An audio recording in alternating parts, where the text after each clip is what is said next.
0% भी नहीं माने जो घमंड करे। वो तो बोलते हवाई जहाज से तू रह ले कुछ भी तो मैंने बोला रावण तो सोने के लंका धरती पे छोड़ के गया, तू कौन सा ले जाएगा? तू तो सुई का नोक भी नहीं ले जा सकता। किस बात? आजकल तो जूता पहरे रहते, बोलते बाबा जी नमो नारायण। जूता पहरे रहते, रोटी खा लेते, क्या जूता पहरे रहते, हनुमान जी को ऐसे ऐसे कर देते हैं, बोले ऐसे जाओ, जैसे भगवान को एहसान कर रहा है इंसान। साधु के महिमा हम भी नहीं जानते, हम पूरे तीनों लोग के स्वामी भली है, लेकिन साधु के महिमा साधु ही जाने। ठंड गर्मी बरसात सब सहन करने के लिए साधु तैयार रह गया। तो बोले संत मिलन को जाइए तज माया अभिमान, ज्यो ज्यो पग आगे बढ़े त्यों तो यज्ञ समान। तो हमारे हाथ में एक हाथ में माला एक हाथ में भाला है, 1 मिनट में काम कर देंगे हम। तो डरना चाहिए, नागा बाबा लोगों से तो डरना चाहिए। क्यों डरना चाहिए?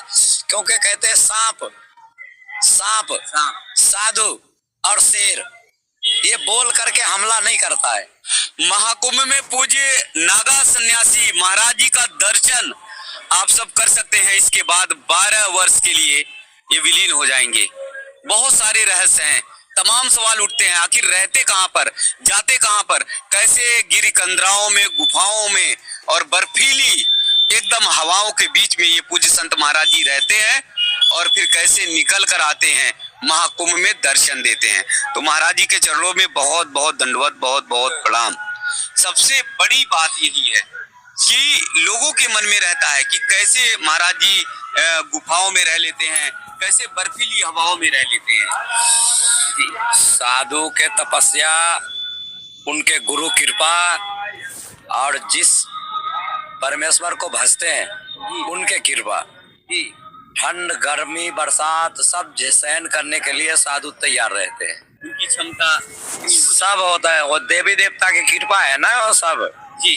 तो इसलिए साधु है ना, कैसे भी मौसम होगा सब सहन कर लेगा। स्थान कहाँ पर है हमारा? हमारा ओमकारेश्वर मध्य प्रदेश में रहता हूँ, ज्योतिर्लिंग है। जी जी जी ज्योतिर्लिंग है ओमकारेश्वर जी, उधर रहता हूँ।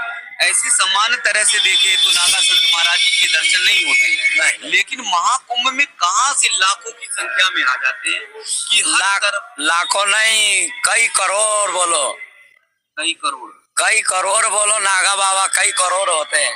जी जी जी। और हर तरफ बस संत ही संत, नागा संत ही संत महाराज जी दिखाई देते हैं।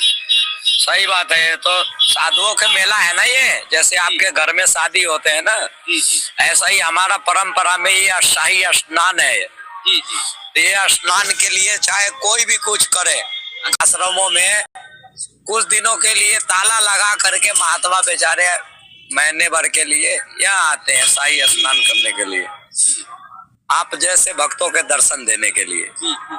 कोई निमंत्रण मिलता है क्या कि सब चल पड़े?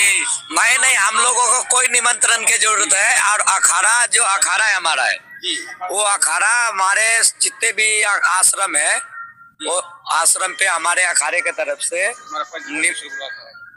निमंत्रण जाते हैं। हाँ, तो हमारे पंच परमेश्वर जो भी बुलाते हैं तो उनके तरफ से जो भी व्यवस्था होता है हम लोग उनके व्यवस्था के हिसाब से रहते हैं। फिर हमारे जो है ना वरिष्ठ महंत लोग हैं अखाड़े में, वो सब व्यवस्था वही करते हैं और वही बुलाते हैं, वही किराया भाड़ा जो भी है सब वही काम करते हैं। जो भी है अभी ये जो व्यवस्था है ये सब हमारे अखाड़े के वरिष्ठ महंत लोग ही सब देखभाल करते हैं। ये दुनिया नागा संत महाराज जी की शक्ति और ताकत से बड़ी डरती है कि इनके में असीम शक्ति है, असीम ताकत है। डरना चाहिए, नागा बाबा लोगों से तो डरना चाहिए। क्यों डरना चाहिए?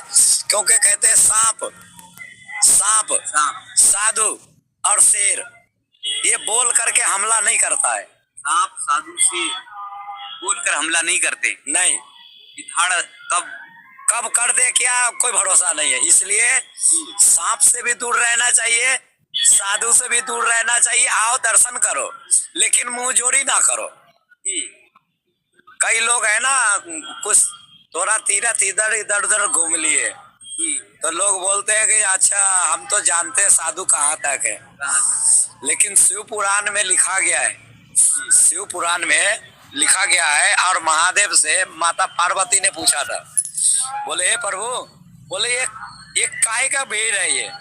तो महादेव ने कहा था, बोले हे देवी एक कुंभ मेला चल रहा है, तो बोले ये जो नाच रहे गा रहे ये कौन है? बोले ये साधु है।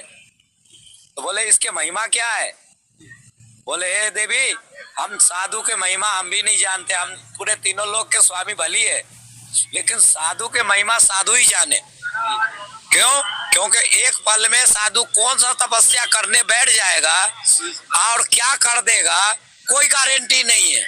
तो जब महादेव के पता नहीं चला कि जो साधु क्या हो है, ये आम जनता को क्या पता होगा साधु क्या होते हैं। लेकिन कुछ साधु कहते हैं हम जानते हैं साधु क्या है, कहाँ तक है साधु।